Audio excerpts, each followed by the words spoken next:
Hey, good morning and welcome to Breakthrough Walls. I'm Ken Walls and I'm your host. And I have a very special guest joining us today from Des Moines, Iowa.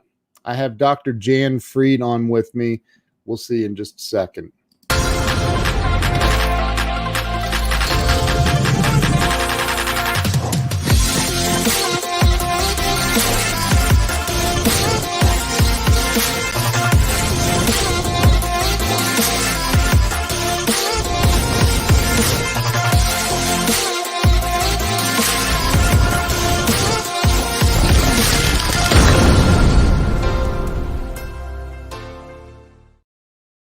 And we are back. Let me bring Jann on. Dr. Jann, welcome to the show.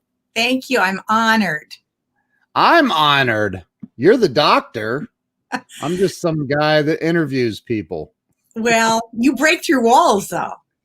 We help some people break through walls. That is the truth. So hey, you were referred to me by our mutual buddy, Zach Benson.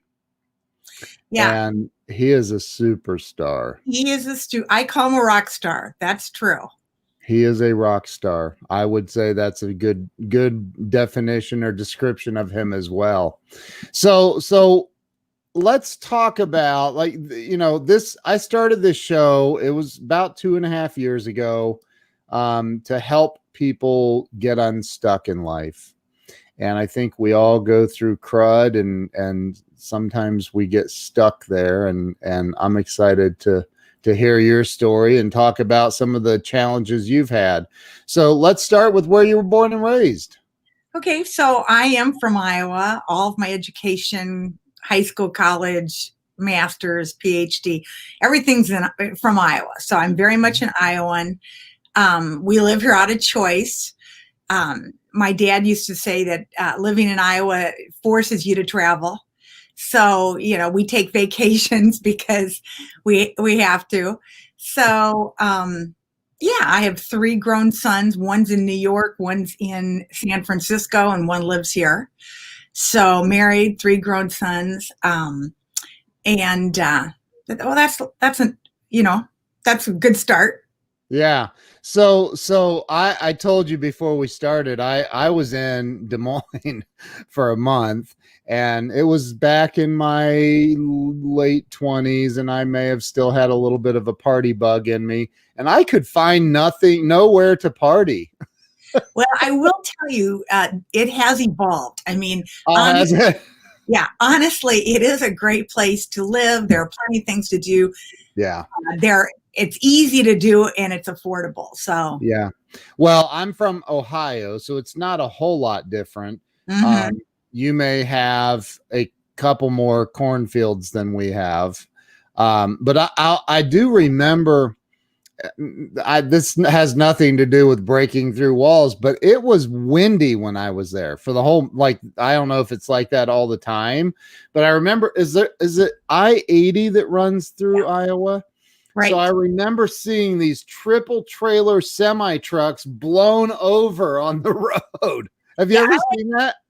Right. I like to say that we're on the way to everywhere because Des Moines is right at the intersection. I-80 goes through it and I-35. So north, south, east, west, we've got it covered. So yeah.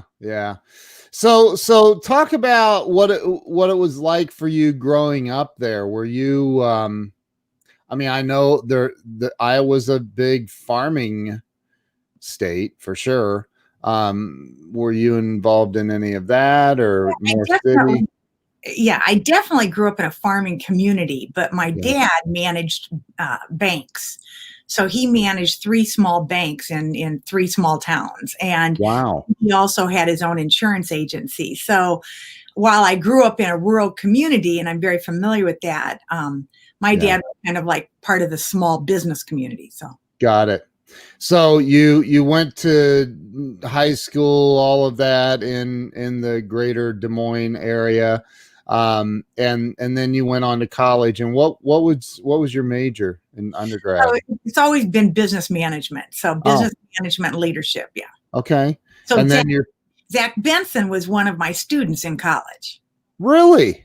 Mm-hmm. Wow. How I know Zach. Yes. So your PhD is in?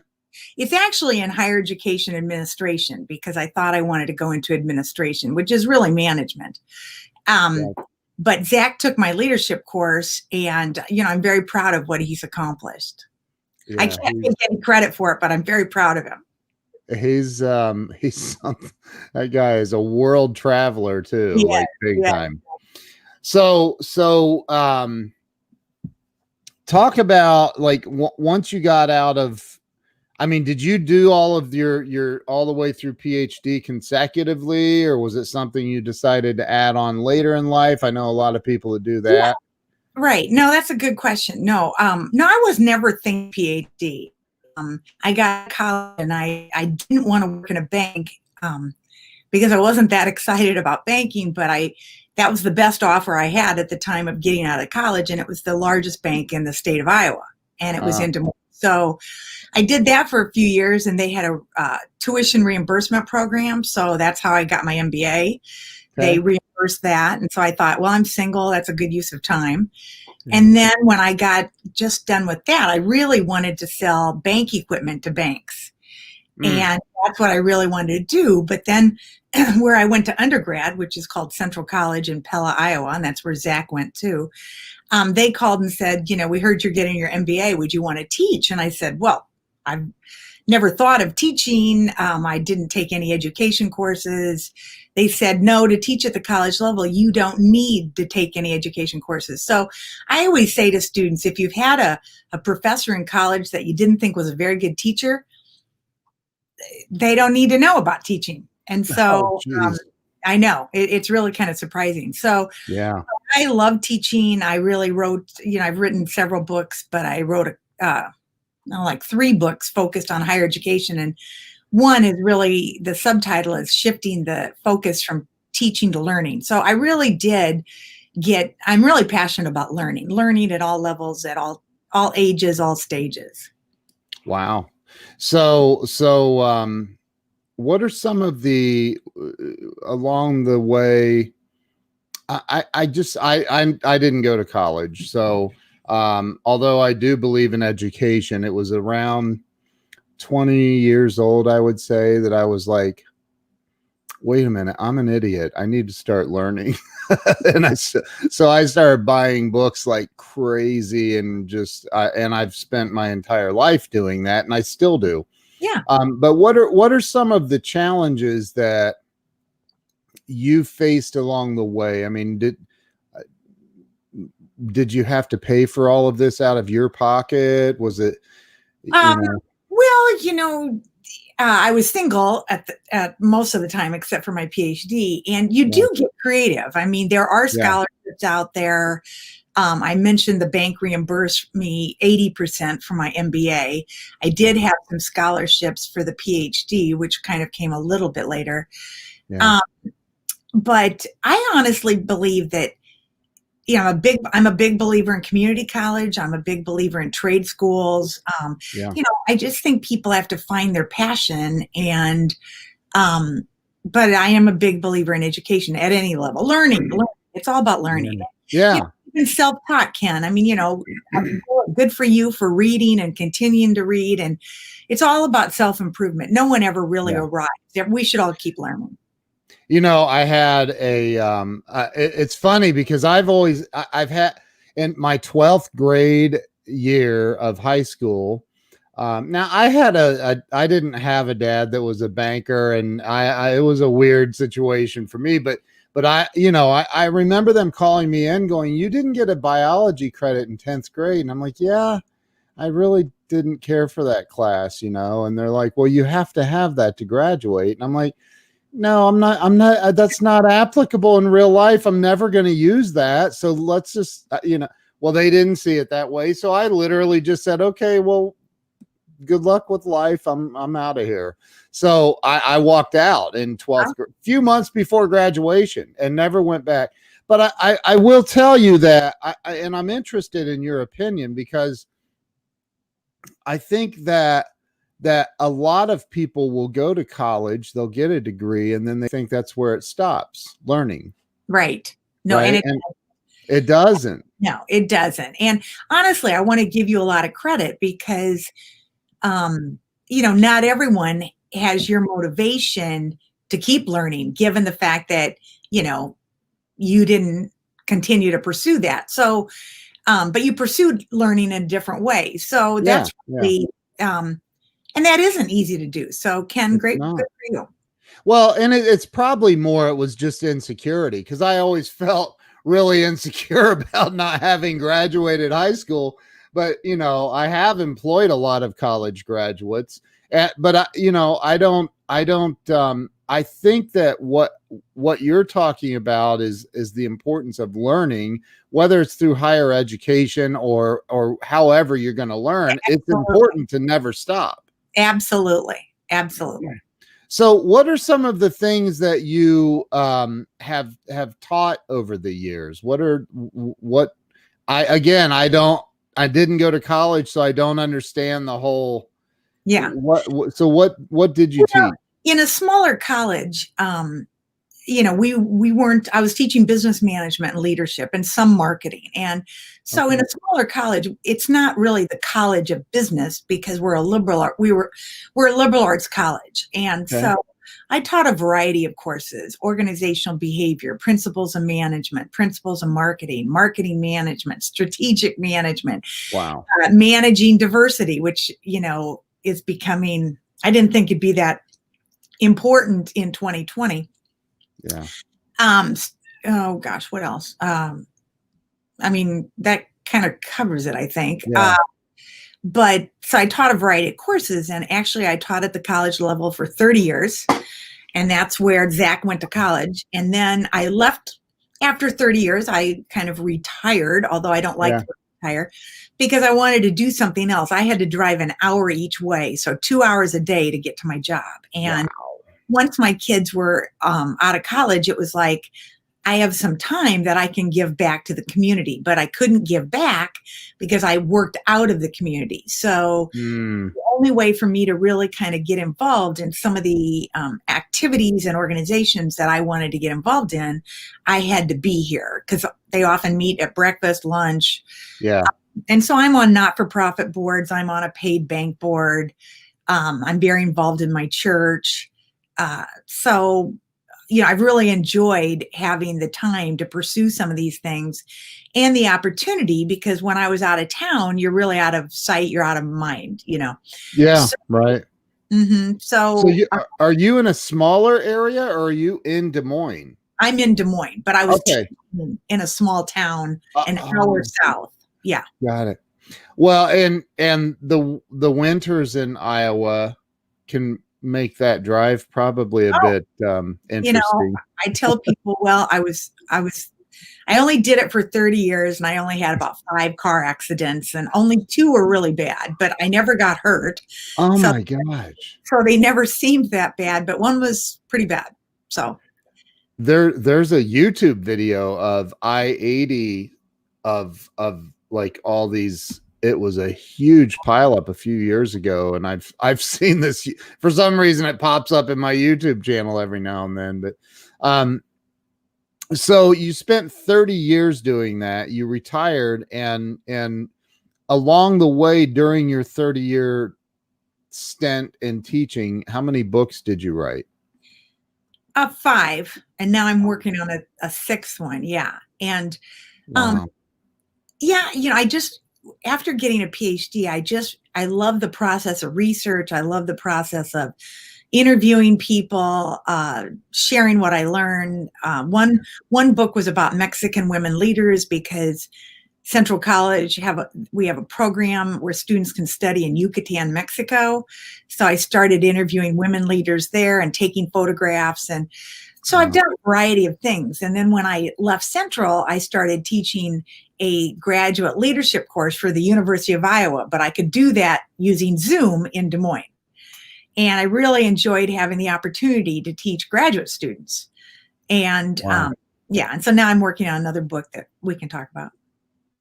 So let's talk about that. What's the book? What's the book? Do you have a title for it? Yeah, well, I have a working title. Okay. because I just signed a contract with a publisher in Boston, and Nice. I'm working on that. Yeah, but the title is, well, one title is "Living Your Legacy." Mm, Then it would have a subtitle, and then another title is called "Your Breadcrumb Legacy," because I've created this concept called breadcrumb legacy, where, in fact, I can ask you, Ken, when do we leave our legacy? when do we leave our legacy? Mm-hmm. And when do people often talk about legacy? After we're dead. Okay. All right. I mean, Right. or when we retire or stop Okay. working. I would say more likely when we've passed to the other side. Okay. So that's true. That's often when people talk about it, at the end of life, when people leave, when Yeah. people leave, their career, they leave their position. Yeah. That's true. But what I've discovered in my work and research is we're leaving it all the time. So I'm leaving some Yeah. bread here right now with Yep. you today. Yeah. And so for your listeners, your watchers, whoever's online, I'm leaving, they're going to think something about me when we're done. Yeah. And so I'm really trying to impress upon leaders or just people in general that it's really about a legacy is how you want to be remembered. So how do you want to be remembered when you leave? Leave the meeting, leave the room, leave the interaction, leave the conversation. And if you think about this all the time, I think you live your life differently. Yep. And so I'm on this mission now. It's hard to get traction, but I'm getting some, and I'd really like to, be a keynote speaker at some major conferences, because to me, it's life changing. It's truly like a light bulb goes on when people hear this. Yeah. And then they're like, well, of course, that makes sense. But I don't think most people are living their life in a way that they want to be remembered. Right. What? So that's an interesting statement. I say that all the time. I don't think people are living even remotely close to their potential. And most people, not all. So what do you think stops people from pursuing more of life? Mm-hmm. I think, well, first of all, it's very interesting to be writing this book at this time during the pandemic, and because life and death has become more, it's like up front and center. Okay. Yeah. I mean, because of COVID, and we are reminded daily of how many people are dying, either in the county, the state, the country. So death is on people's minds. And so I think my timing is honestly perfect. Yeah. Because I think more and more people are going to be thinking about what difference am I making? And I often use a quote by Jane Goodall, the anthropologist, who says, we all make a difference. The question is, what difference do you want to make? And so when you are very aware and intentional of the difference you want to make, I think you make different decisions. I think you communicate those differently. I think what matters tends to float to the top. And when, kind of going back to your question, I think we live in a society where, because I often say we're connected 24/7, but we're more disconnected than ever. So, we think we're connected because of technology, but technology often disconnects us. Sure. And so from what? Each other, God, nature. And even I'm guilty of it, when I first used my cell phone, it was like to read email. But the problem is now I'm reading the New York Times on my phone. I'm reading, our local paper on my phone. So it's not like I'm trying to ignore people and, paying attention. I'm not on Facebook, I have a Facebook account, but what I'm saying is I'm not using my phone for social media purposes. Really, most of the time I'm writing on it. I'm, not really writing, reading on it. So I think technology has been a disconnector for many people. I think it's misleading. They think they're connected, but they're really not. So, but I think during the pandemic, there's all this emphasis on loneliness and isolation, and so I think people are going to be thinking more about this whole idea of what difference am I making? How am I living my life? What really matters to me? And I think what happens is people confuse busyness with, am I fulfilling my life, or am I just filling it up? And so to me, there's a difference between filling it up with busyness or fulfillment. Totally agree with you. I can remember when a door-to-door salesman knocked on our door, and my mother invited this guy in, and she ended up buying the entire Encyclopedia Britannica set for us, her kids.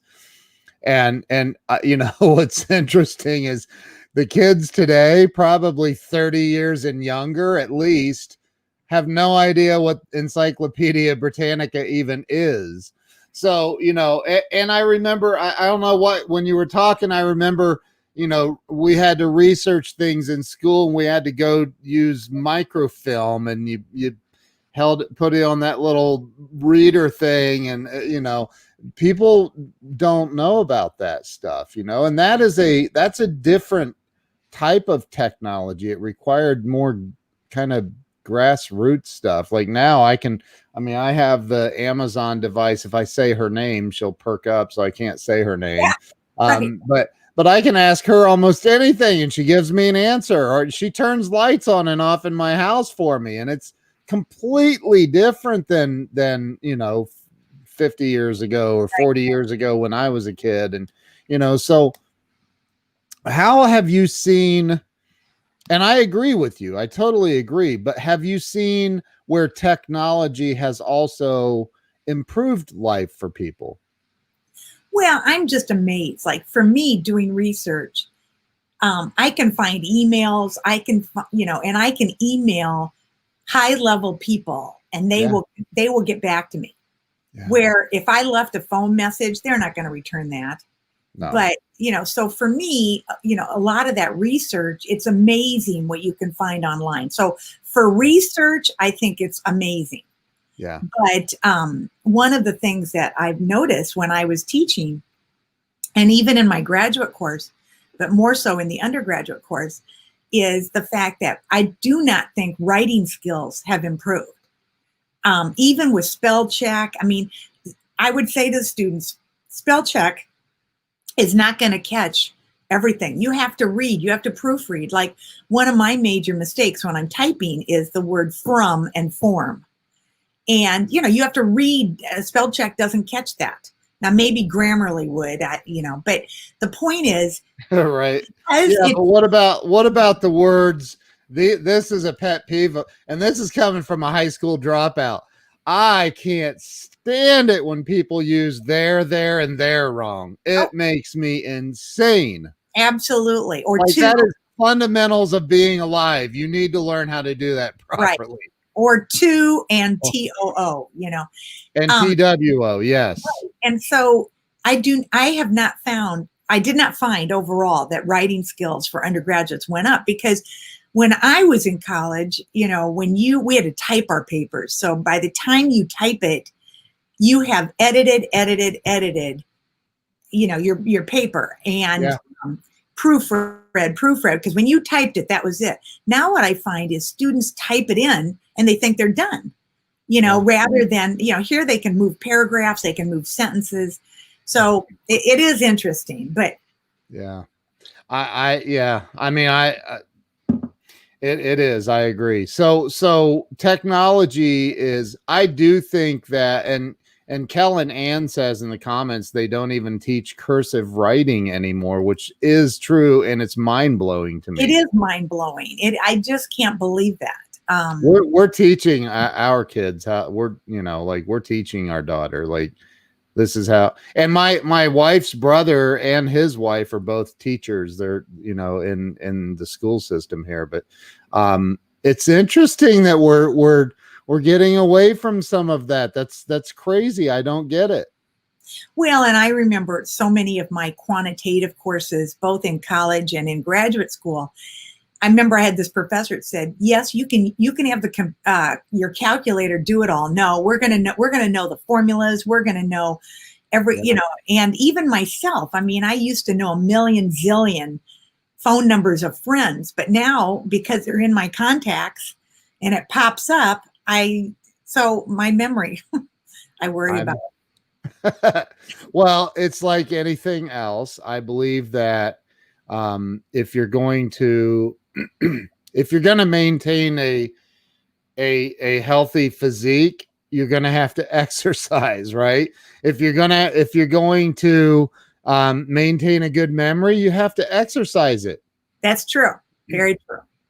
So this book that you're writing, what is what's the overarching message of the book, the new book? Yeah, the overarching message is that because I had a leadership book come out in 2013, and it's called Leading with Wisdom, Sage Advice from 100 Experts.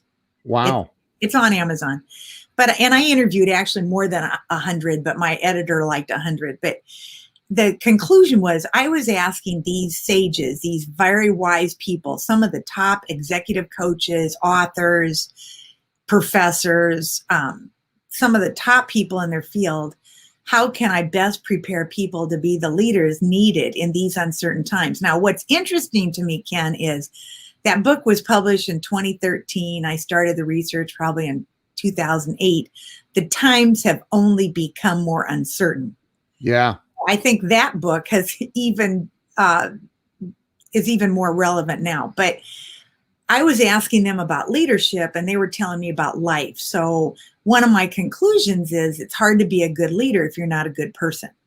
So this book on leadership is really a lot about if you want to leave the legacy you want to leave, then be aware of it because it's breadcrumbs, and then 2, work on being the best person you can be. So it's a kind of a self-development book for leaders, but anyone can read it, because my definition of a leader is anyone who's in the position to influence the lives of others. So that definition includes parents, teachers, pastors, coaches, employees, anybody, human beings. Right. And the most important person to lead is yourself. So Amen. that's why this book, it's really for everybody, anybody, but it's kind of targeted towards leaders. So, but a leader could be anybody. Right. I think, and look what Charles Coachman says, a top charter school in the Silicon Valley does not allow the use of computers or any other electronic devices. They want true learning and the ability to think critically. I absolutely love that idea. Well, have you seen the movie, what's a documentary, Social Dilemma? I've talked about it a lot. I have not personally seen it, but we just watched it. And what's interesting is, again, it's a documentary, and so many of the people who are interviewed are people who worked at major technology companies. Yeah. Yeah. So Google, Facebook, Pinterest. Yeah. And over and over, several of them say, we limit the time that our kids can, use devices. I mean, they're very, very careful because they have experience with knowing really the damage that it can do. Yeah. Like when my kids were growing up, I have 3 sons, as I mentioned, like we never let them have, the thing that was popular at the time was X games. What are those? Xbox. We never had an Xbox. Wow. And I said, look at, you're not going to have that, because anytime you're spending on the Xbox, you're not reading, you're not creating, you're not doing something that you should be doing. So. Yeah. Wow. That's I can't like our 10-year-old daughter has an iPhone. Well, but again, And things changed, Ken. I they mean, have. my kids were growing up. We didn't let them have iPhones until they could drive, or not iPhones, but cell phones Yeah. until they could drive because we didn't see a need for it. But now it is a camera. Now it is, and with safety, you know, I think I think times have changed enough that I probably would let my kids have a cell phone now. Yeah, times have, and that's so true. Times have changed.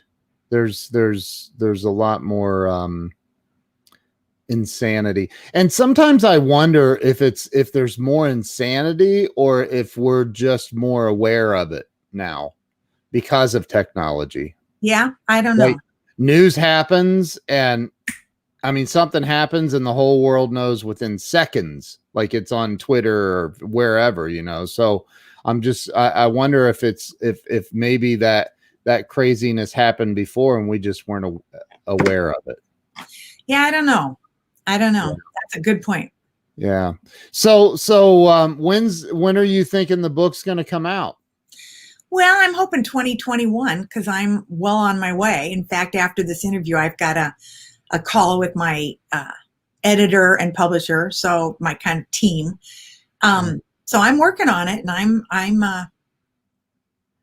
very hopeful. Yeah. What a little bit off the topic, but what do you think the importance of is any of this like spiritually based at all? I like your word spiritual because I would say yes. I am also certified as a saging leader. Saging is SAGE-ING. Mm-hmm. And the organization is saging. Well, it's Saging International, but the website is saging.org. Again, it's SAGE-ING. And it's all about positive aging. And so I weave those concepts in because the more you understand about positive aging, really, I think the better person you can be. And what I find interesting is I also wove those concepts into my last leadership book. Yeah. And while I was working on that book, I would be teaching what I was learning to undergraduates who would be 20, 21, 22. Right. And they loved it. They loved it.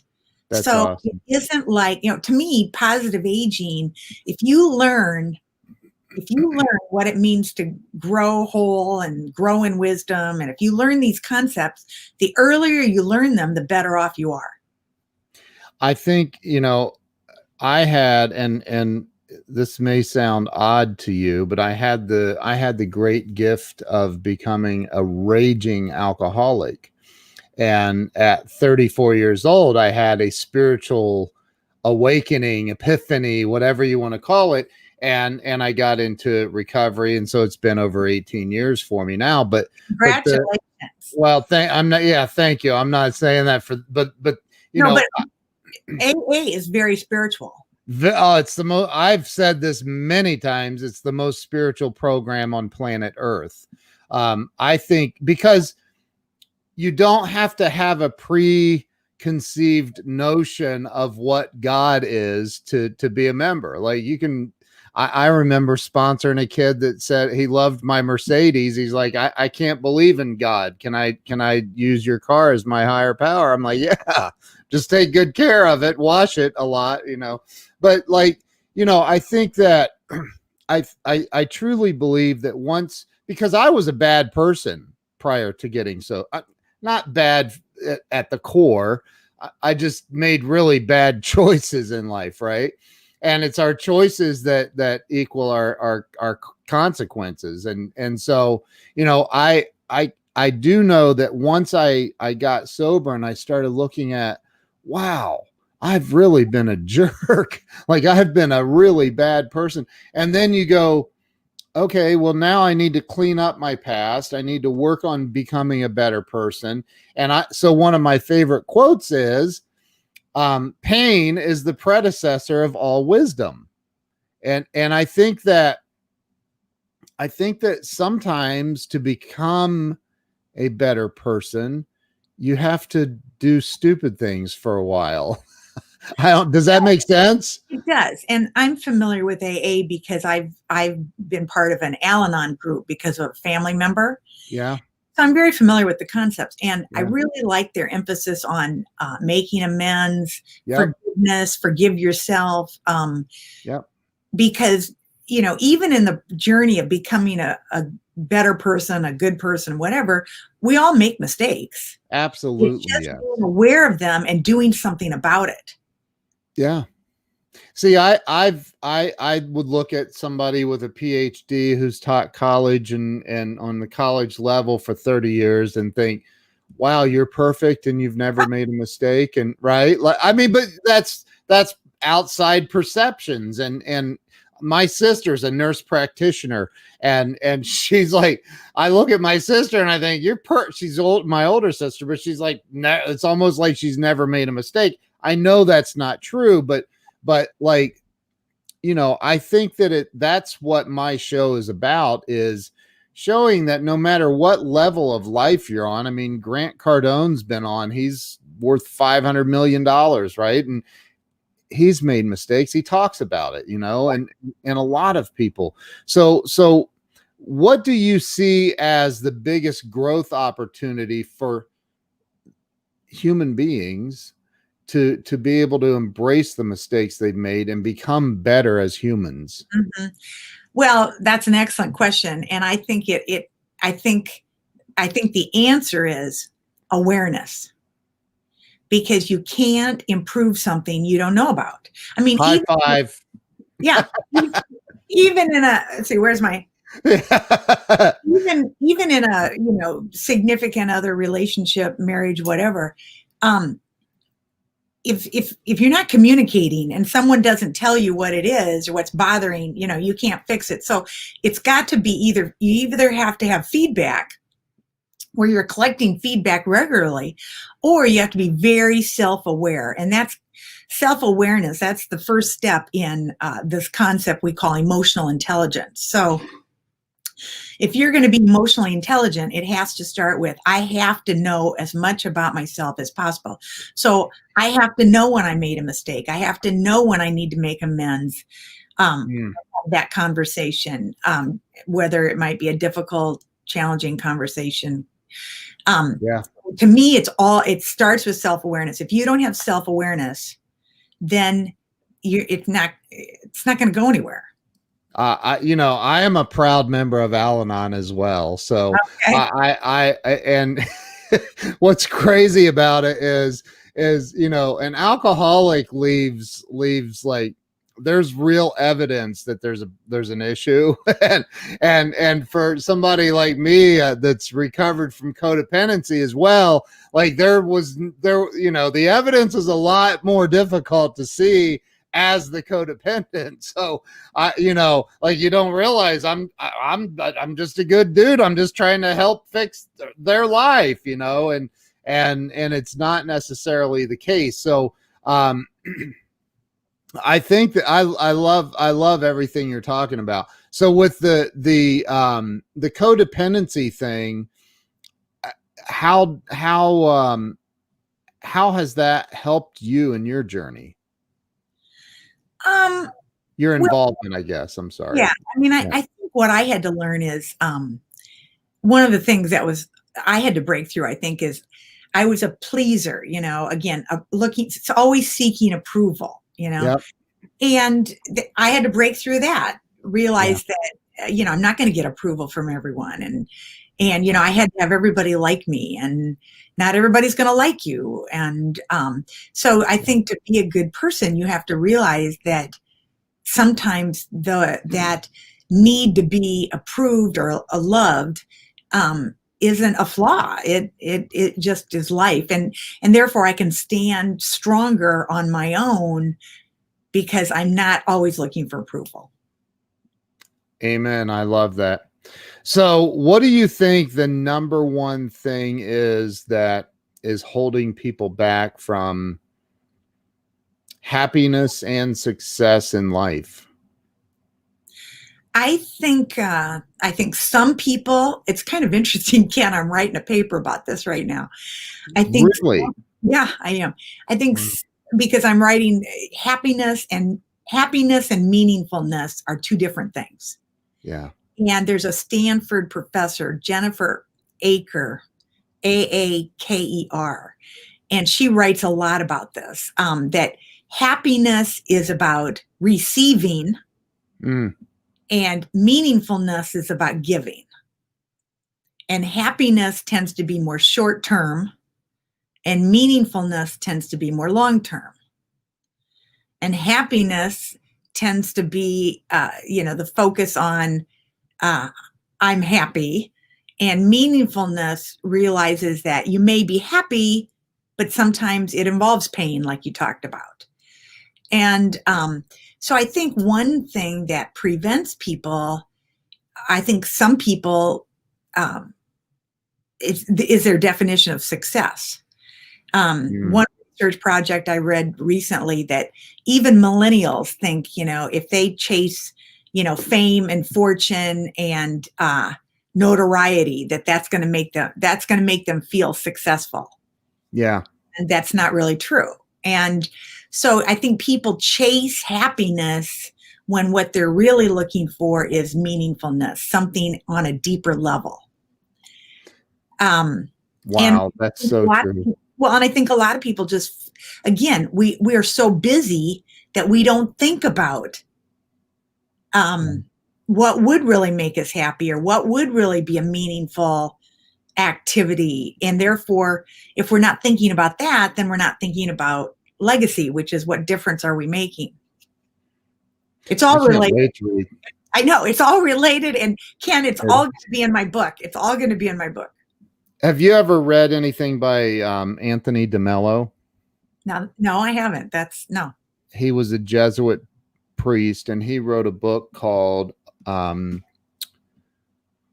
wow. And it's one of my favorite books, and I'm drawing a blank. Awareness. Okay. And he talks about, and throughout the book, he'll make a point, and then he puts in big bold letters, "Wake up," with an exclamation point. And I think that I really truly think that most people, and I want to hear your opinion on this, Okay. that most people are asleep at the wheel. I think you're right. I mean, that's one reason why I like Caribou Coffee. I like their tagline, life is short, stay awake for it. But I think a lot of people are just sleepwalking through life. Yeah.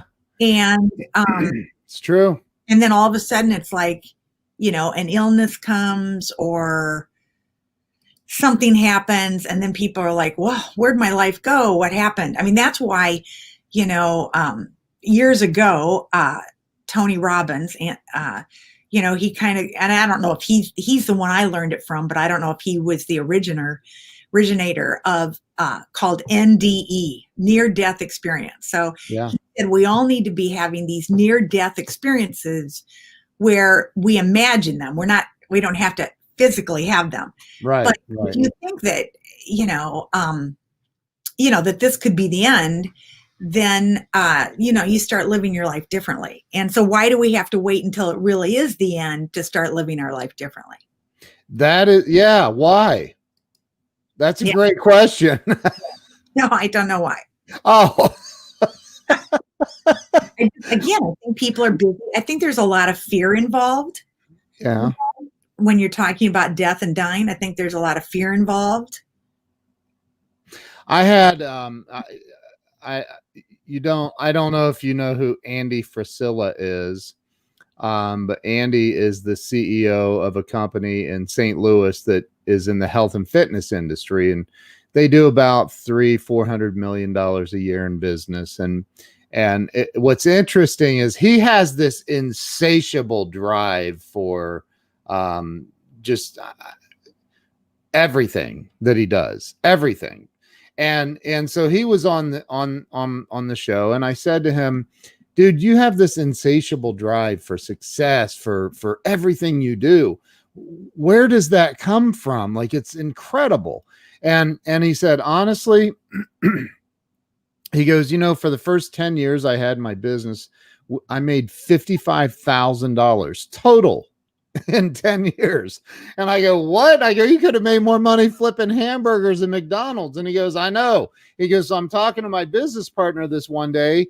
And I said, dude, we can't keep doing this. I'm living in the back storeroom of our store. It's crazy. Like, I've made $5,000 a year for 10 years in a row. And I can't keep doing this. I'll go work at McDonald's if I have to. And he goes, but see, there was this thing. I was always chasing money, always thinking I got to have the nice cars and the woman and I got to have all these things, right?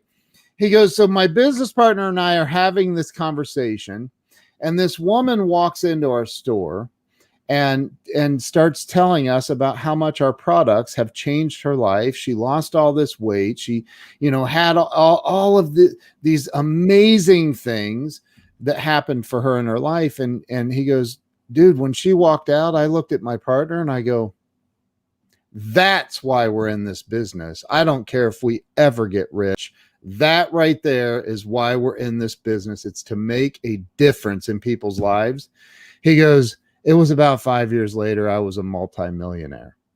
He's like, it was like God was testing me, saying, let's see what you're really in this life for, And so I think it's a great story. And I think that it and I say it to remind myself that, if we are here on this planet, I mean, it's not about chasing the money, although having money is great. I trust me. I've been homeless and I've been rich, and I like being rich better. I'm just going to be honest.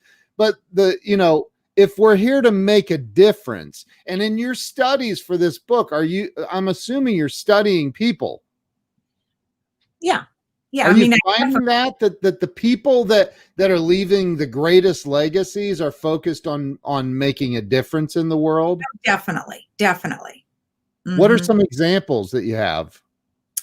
Well, one leader I interviewed who I like a lot is Bill George. He's the former CEO of Medtronics in Minneapolis. Uh-huh.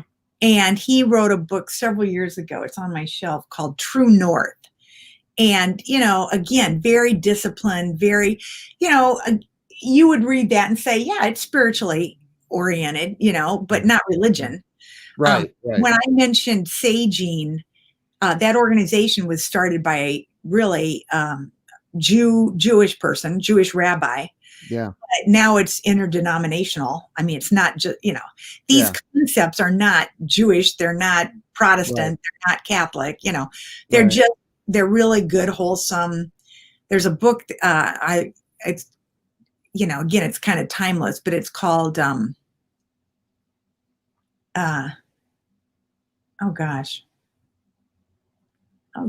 wisdom in the title. It's a management book, and Dorothy Marsick is the author. But anyway, just about how all these, religious, spiritual concepts, they all boil down to kind of the same principles, compassion and love and forgiveness and and do unto others. Right. Don't be an idiot. Simple things like your life will be better if you're nice to people. Right. So where's the I'm going to pop your website up on the screen. So tell me, is it just jannfreed.com? Yeah, but you have to have 2 N's and 2 E's. Yep. .com. And where is so you're not active on social media, or you are? No, I'm on Facebook. I'm on LinkedIn. I'm on Twitter. Okay. I would say definitely LinkedIn and Facebook. Okay. I do executive coaching. I do workshops. I do keynote speeches. When you go to my website, what will pop up is, engage leaders, engage employees, develop leaders, and find meaning and purpose. So it's really about, find meaning and purpose through a breadcrumb legacy. And are all of your books on Amazon? They're all on Amazon. Yep. Okay. Awesome. So, Jann, one last question. Okay. And I want to thank you very much for having me on your show, Ken. I thank you for being here. This has been a great pleasure. But the one last question is, there was this moment in time for me when I had it's a long story I won't go into, but I had all these employees, and one of them informed me that somebody was out in the parking lot trying to repossess my car. Mm. And so in that moment, because my employees were getting paid, I wasn't. But in that moment, I remember thinking, this is the lowest day of my entire life. I was humiliated. It was horrible. Um, for the people that are going through really, really tough times, the suicide rate right now in this country is ridiculous. It's awful. Um, for the people who are going through, can't pay their bills, can't, they just don't know what to do. What do you say to that person that may be listening or watching right now, to help them get through this and succeed, make it? Well, Ken, that's a big question. I But what know. I would say is, this kind of goes back to Brene Brown and her emphasis on, there's no shame in asking for help. And there are all kinds of organizations out there that want to help people. I'm on a couple boards of them. So first of all, really kind of check out your resources. Don't be embarrassed to ask for help. People want to help. And then I think, look for hope, be hopeful, because one of the things that I've often, worry about with when people are, suicidal is, tomorrow can be a better day, try to live for just one more day, and ask for help when you need it. Let people Yeah. know you need help. There's no shame in that. Well, I mean, look, we touched a little bit on recovery, Mhm. and um, I I had to, and I even had to after I was sober for years, and then I went to Al-Anon because I realized, oh, hold on, I have a problem with trying to fix people.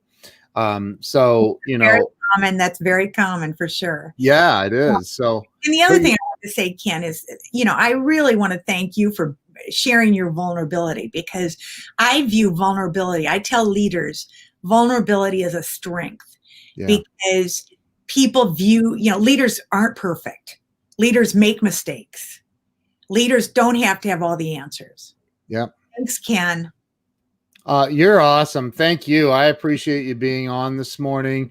Everybody go follow Dr. Jann Freed, and look her up on Facebook and LinkedIn and everywhere. And Jann, thank you. Stay with me. I'm going to end the live stream. You'd stay with me so we can chat real quick. Okay, And I want to give a shout out to Zach Benson once again, though. I know Zach is amazing. Thank you, Zach, for the referral. And Dr. Jann, thank you again. I appreciate you. Thank you. Have a great weekend, everybody.